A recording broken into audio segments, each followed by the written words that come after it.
بسم اللہ الرحمن الرحیم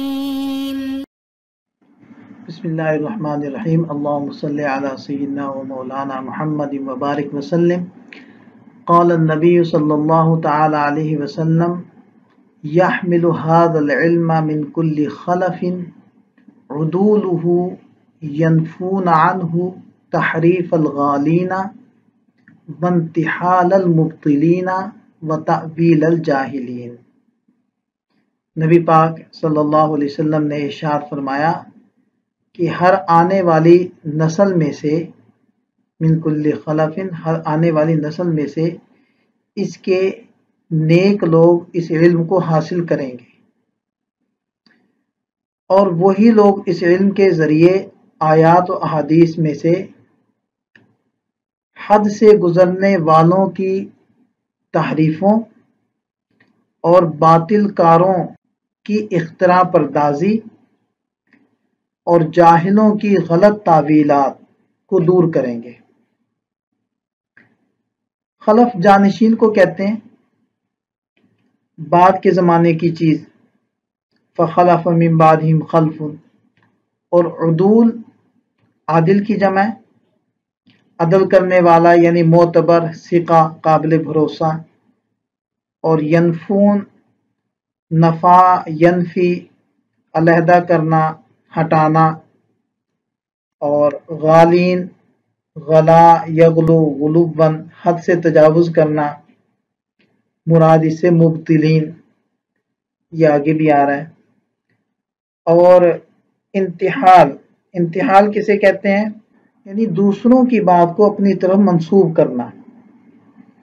اور مبتلین ابطل یبطلو سے ہے، اس میں فاعل کا صیغہ، لو کام کرنے والا، باطل کام کرنے والا۔ علامہ طیبی رحمۃ اللہ علیہ فرماتے ہیں کہ اس سے مراد مبتدعین ہے، جو دین میں غلو کر کے اس کی شکل بگاڑ دیتے ہیں۔ اسی کی طرف قرآن کریم نے بھی اشارہ کیا ہے، لا تغلو فی دینکم، اپنے دین میں غلو مت کرو۔ اور انتحال کہتے ہیں دوسرے کے کلام کو اپنی جانب منسوب کرنا، اور اس سے مراد ہے جھوٹے، یعنی جھوٹ سے یہ کنایا ہے۔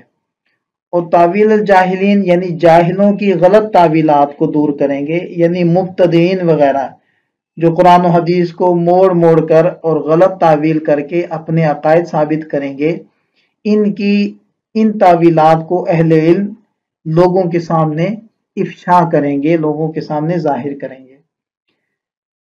جاہلین جو تعویل کرتے ہیں وہ دو طرح کی ہوتی ہیں۔ پہلی وہ تعویلات جو نصوص قطعیہ یا اجماع قطعی کے خلاف ہو، تو ایسی تعویلات تو بلا شبہ کفر ہیں، کفر تک پہنچاتی ہیں۔ اور دوم یہ ہے کہ ایسی نصوص کے خلاف ہو جو اگرچہ ظنی ہے مگر قریب یقین ہے، یا اجماع عرفی کے خلاف ہو۔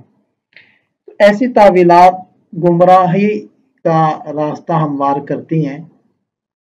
پوری حدیث کا اگر ہم مطلب سمجھیں تو وہ یہ ہے کہ آپ علیہ السلام نے ارشاد فرمایا کہ میرے بعد کے زمانے میں حاملین علم کی ایک ایسی جماعت قیامت تک رہے گی جو غالی اور مبتدعین کی تحریف و خرافات اور باطل پرستوں کے نظریات جو قرآن و حدیث سے استدلال کرنے کی کوشش کریں گے، یہ ان کا ابطال کریں گے اور علم کو اپنی اصلی شکل میں باقی رکھیں گے۔ کیونکہ جو بھی گمراہ طبقہ ہے وہ قرآن سے ہی استدلال کرتا ہے، احادیث سے ہی استدلال کرتا ہے، لیکن قرآن کو اس مفہوم میں لینا جس مفہوم میں پوری امت نے لیا ہے، اور احادیث کے وہ مطالب بیان کرنا جس کو صحابہ کرام کی جماعت نے جو مطالب بیان کیے ہیں، تو اس پر باقی رکھنا، یہ جو راسخین فی العلم لوگ ہوں گے جو ہر زمانے میں ہوں گے وہ یہ کام کریں گے۔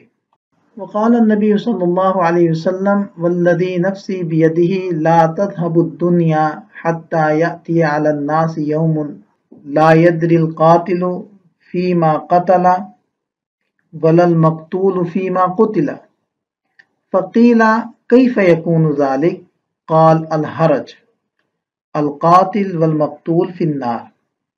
نبی پاک صلی اللہ علیہ وسلم نے ارشاد فرمایا، قسم ہے اس ذات کی جس کے قبضے میں میری جان ہے، دنیا ختم نہیں ہوگی یہاں تک کہ لوگوں پر ایک ایسا دن نہ آ جائے کہ قتل کرنے والوں کو یہ معلوم نہیں ہوگا کہ اس نے کیوں قتل کیا، اور مقتول کو یہ بات معلوم نہیں ہوگی کہ اس کو کیوں قتل کیا گیا۔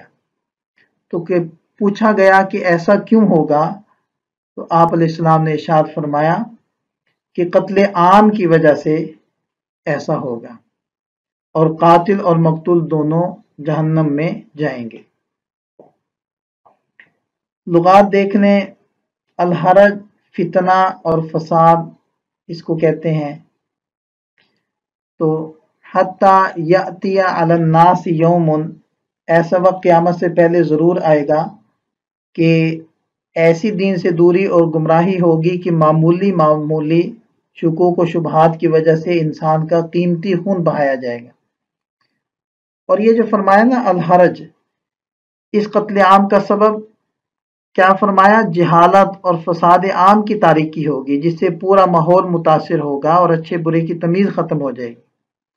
اور یہ جو آگے ارشاد فرمایا القاتل والمقتول فی النار، قاتل اور مقتول دونوں جہنم میں جائیں گے، تو بظاہر مقتول تو مظلوم ہے اور قاتل ظالم ہے، مگر محدثین کرام فرماتے ہیں کہ اس کی وجہ یہ ہوگی کہ دونوں ہی ایک دوسرے کو قتل کرنا چاہتے تھے، مگر مقتول کا بس نہ چلا اور خود وار کرنے سے پہلے خود قاتل کے وار کا شکار ہو گیا۔ دونوں ہی کی نیت قتل کی تھی، اس لیے اپنی نیتوں کی وجہ سے دونوں ہی جہنم میں جائیں گے۔ ملا علی قاری رحمۃ اللہ علیہ فرماتے ہیں کہ اس حدیث سے اس مسئلے کی بھی تائید ہوتی ہے کہ جب آدمی دل میں گناہ کا عزم کر لے، پکا ارادہ کر لے، تو اس کو گناہ ہوگا اگرچہ وہ گناہ نہ کر سکے۔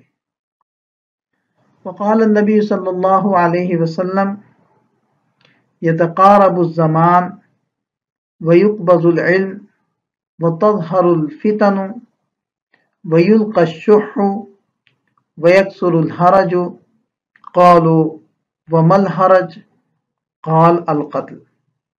نبی پاک صلی اللہ علیہ وسلم نے ارشاد فرمایا کہ وہ وقت بھی آنے والا ہے کہ جب زمانہ ایک دوسرے کے قریب ہو جائے گا اور علم اٹھا لیا جائے گا اور فتنے بکثرت ظاہر ہوں گے اور بخل ڈال دیا جائے گا اور حرج زیادہ ہوگا۔ صحابہ کرام نے عرض کیا کہ حرج کیا چیز ہے؟ تو آپ علیہ السلام نے فرمایا قتل۔